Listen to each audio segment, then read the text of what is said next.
Okay, hello again, my name is Morris and today I want to show you some few adjustments and a little update on the Obsidian Tools Pallet Spinner. So this is the current state. Now I want to show you with this one here. This is a pallet I prepared. It has a small anvil in here and it weighs about 15 kilograms, so it is quite heavy.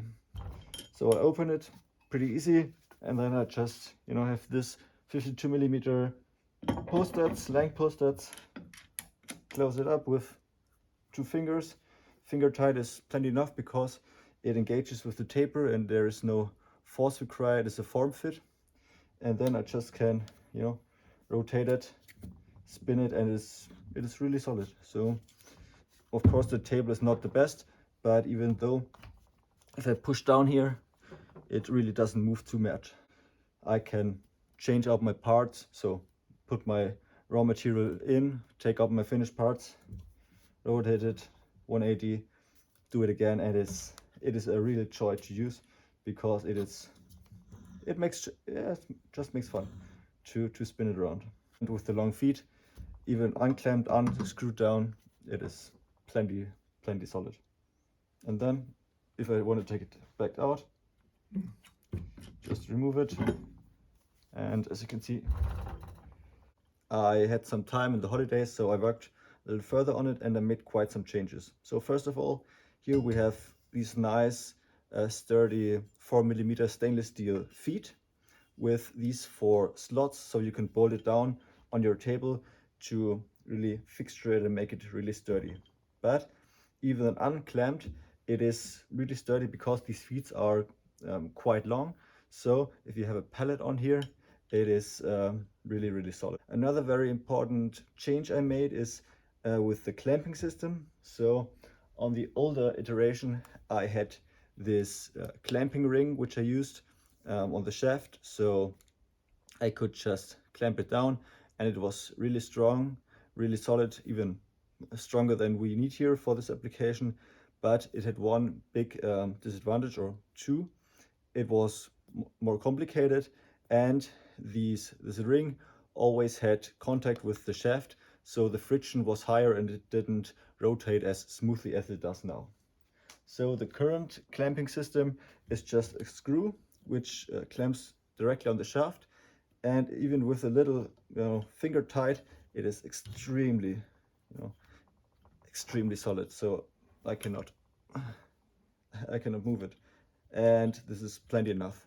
And again, it is a lot simpler, and this is really the most important thing I strive to, is make it as simple as possible. And if you look at it now, you think, whoa, I could have thought a bit of it at the beginning, but it takes a lot of iteration, a lot of time, a lot of thinking about it, to not settle with the first idea which comes to your head, but again and again think, how can it be simpler? And I'm pretty satisfied with this solution now. Another change I made is with the clamping system of the pallets. So previously I had this side, it is a prototype of course, and with this clamp and this lever I clamped on the flat spots of the pull studs.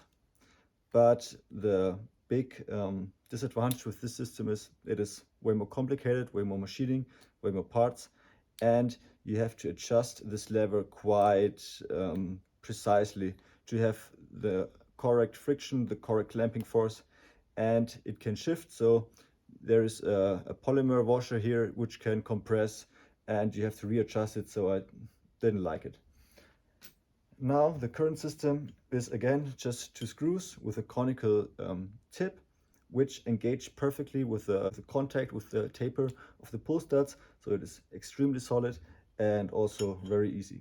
I have a longer screw for the smaller 52mm pattern, and for a 96mm pattern there will be another screw which either can be here with different sizes, so you can manipulate both, or 90-degree apart from this.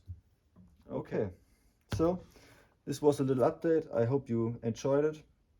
At the moment I'm building 2 prototypes for a customer of mine, and if you're also interested in a system, in a pallet spinning system fixture like this one, please shoot me a mail or contact me at obsidiantools.com, and maybe we can work something out. Thank you very much and have a great time.